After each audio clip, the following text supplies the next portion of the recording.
Eu sou a Thaís. Eu sou a Jéssica, a gente é psicóloga aqui no Conte para Alguém. E recentemente recebemos uma mensagem para tirar uma dúvida de uma professora que trabalha na escola pública com crianças, que trouxe algumas questões para a gente falar e decidimos fazer esse vídeo. A gente percebe que o abuso sexual ele não é falado, né? É um tabu ainda na sociedade. E entendendo a escola como um espaço de não só educação, né, curricular, mas também de proteção à criança e adolescente, a gente achou importante colocar aqui umas dicas, né, de sinais que podem indicar abuso. Sim, a moça que entrou em contato com a gente, a professora, ela até falou, ninguém fala disso nas escolas. Ela contou que trabalha há anos lá e ninguém fala disso nas escolas. Então a gente pensou em fazer esse vídeo para contar assim, primeiro como notar que uma pessoa, alguma criança, adolescente possa ter sofrido abuso, também trabalhar com prevenção e falar sobre o assunto, né? Até porque as vítimas muitas vezes levam um tempo para se sentir à vontade para falar sobre isso, para assimilar o que aconteceu com elas, né? Então, até que ponto, quando a gente não fala sobre isso, a gente continua produzindo um tabu na sociedade? Porque o abusador, ele pede pra criança não falar, diz que é segredo. E se a gente também não fala, a gente tá compactuando com isso. Sim.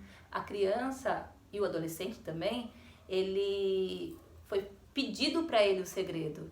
Então ele vai comunicar para professor, para pais, de uma maneira não verbal, com sintomas. Às vezes apresentando retraimento, às vezes apresentando sexualidade mais exacerbada, às vezes a criança fica agressiva, às vezes a criança fica muito tímida, né?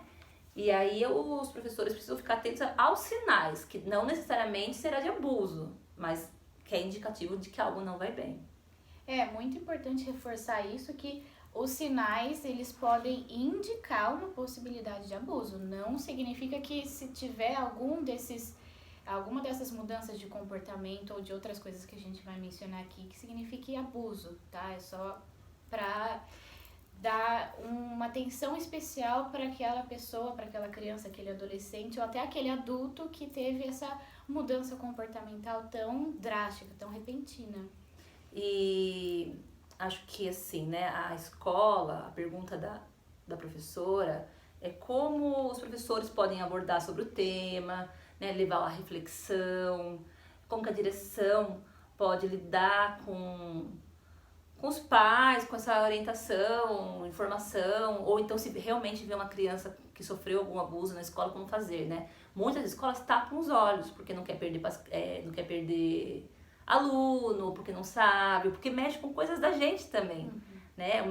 Uma criança que foi abusada e conta isso pra alguém, desperta lembranças antigas, às vezes muito guardadas, que nunca foi elaborado, enfim, né? Fora a empatia também, né? Se colocar no lugar da pessoa, imaginar como que é lidar com aquilo, até a negação, né? Porque a gente não quer aceitar que isso acontece, Sim. Mas não deixa de acontecer, né? Então, acho que são vários fatores que despertam nas pessoas que sabem ou que percebem isso, que às vezes faz com que ela até ou se aproxime ou se distancie também da Sim. vítima, né? E como que a gente cuida disso? Como que cuida disso? Porque envolve família, envolve outros problemas. Então, muitas vezes é melhor abafar o caso, não contar. Mas estamos mudando, né? Essa professora, ela mandou essa questão porque ela está interessada, ela está de olho nesse assunto. Então, assim, nós não temos uma fórmula mágica, mas aqui a gente está para refletir com vocês. Gostaríamos também que quem trabalha em escola, quem tiver alguma ideia, pode escrever nos comentários. Ajude a gente a falar sobre esse assunto. Por ser um tabu, ninguém fala, né? E nós estamos aqui tentando falar, né? Acho que fazer palestras com o tema, contratar psicólogos, advogados, assistente social, para levar o assunto para os pais nas escolas. Tem livro infantil, inclusive o Conte para Alguém tem um livro infantil, mas tem outros livros infantis que dá para ler num dia de leitura. Acho que são ferramentas, né? Informação e falar. Agora, se a criança sofreu, um professor notou que a criança pode estar sofrendo abuso, né? O que fazer, né? Bom, a gente deu uma pesquisada, até porque não somos psicólogas infantis, né? Então a gente não trabalha diretamente com essa demanda, mas o que a gente pode orientar é de não chegar diretamente na criança, né? Ou no adolescente. Tentar buscar ajuda de profissionais que saibam disso, né? Saibam como identificar de fato, ou saibam quais são os meios e os veículos a serem acionados, né? Então, de repente, procurar desses profissionais, né, que a Thaís mencionou, um advogado, uma psicóloga, uma assistente social, para chegar mais perto, né, do caso, para tentar observar em um outro contexto, talvez, ou até para colher informações de como que a gente pode observar, né, melhor as possíveis causas dessas mudanças, desses comportamentos, enfim. Quer falar? Até para ter um cuidado, né? Assim, porque a criança que sofreu um abuso, ela já sofreu uma violência. Às vezes uma violência bem violenta mesmo, assim, concretamente. Às vezes uma violência sutil, que não deixa de ser violência, né? Violência igual. Mas a criança tem um trauma. Então, como isso vai ser abordado com a criança, também não podemos criar uma nova violência. Então, tem que ser tratado com muita delicadeza, sem culpar a criança que já carrega uma culpa, porque o algoz, né, que o algoz é o abusador, ele já manipula de uma maneira para a criança sentir que a culpa é dela. Quando é adolescente, então, o adolescente acredita que foi ele que causou o abuso, e não foi, porque quem comete abuso é um doente, ou então um pervertido. Não é nunca culpa da vítima, nunca, né? Os pais precisam ficar muito atentos à fala, não desconfiar, mas será? Mas é verdade? O que você fez? Isso é outra violência. Então a forma de abordar com a criança tem que ser bem delicada. Então por isso a ideia, né, que a Jéssica está falando de pedir ajuda profissional. Porque às vezes os pais ou os professores também não sabem lidar. Como isso não é falado, às vezes a gente pode até dar uma bola fora, né? E aí magoar mais essa criança ainda que foi violentada. Com certeza. E até nas formas de ameaça, né, surge do abusador a ameaça, né, de vou matar sua mãe, vou matar sua família. Então, para uma criança ouvir isso de um adulto, entendendo que as crianças veem os adultos como pessoas confiáveis, né, todos os adultos, em sua maioria, são confiáveis para as crianças, é muito pesado. Então a gente tem que tomar cuidado da forma como a gente vai abordar, né? Às vezes chegar e falar, viu, parece que você teve uma mudança de comportamento, eu vi em algum lugar que você está sofrendo alguma coisa, isso pode ser muito invasivo. Sim, porque ela tá com medo de contar, né? Ela precisa se sentir à vontade para ela falar sobre isso, e não a gente fazer com que ela fale sobre isso, né?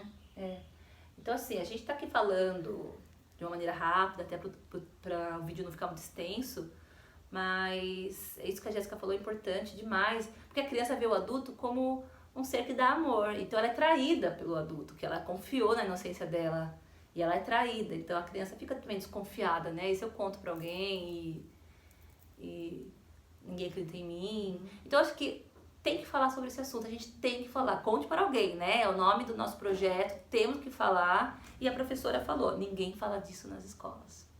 Então vamos falar. Vamos debater, vamos conversar, porque a gente também está criando esse espaço de reflexão, porque a gente também não sabe muito, né? E enquanto aos órgãos, né, a serem acionados, nós como profissionais da saúde, né, as psicólogas, se identificarem de fato, a gente precisa fazer a denúncia para o conselho tutelar, né? Isso até vem na nossa ética, a gente trabalha em função da defesa da criança e do adolescente. Tem o Disque 100 também, né? Tem o Disque 100? Tem o Disque 100. Tá, fala de novo. O Disque 100 você disca pro número 100 e aí alguém vai atender para você fazer a denúncia anonimamente. E aí eles vão explicar o que é os passos, né? Daí também tem a Vara da Infância e da Juventude, né? Tem o Centro de Referência Especializado da Assistência Social, o CREAS, então... O CRAS também. O CRAS, tem algumas organizações, né? Algumas instituições que são conhecidas e às vezes nem tanto, né? O CRAS e o CREAS, eu acho que para muita gente não é muito conhecido, né? Só para quem usa mesmo o sistema, né? O sistema. Então, são organizações que a gente pode procurar para denunciar, para pedir ajuda, para pedir uma orientação? Vamos pedir ajuda, né? É um tema realmente difícil. Pede ajuda para... Fale, né? Pede ajuda para alguém, que se alguém vai saber, entra nessas... o Conte para Alguém também é uma rede de apoio. Mas não vamos deixar de falar. Obrigada a essa professora que mandou essa questão. Acho que questões como essa vai começando a nos dar mais voz. Com certeza. Certo? Conte para a gente. Conte. Faça perguntas. Tchau.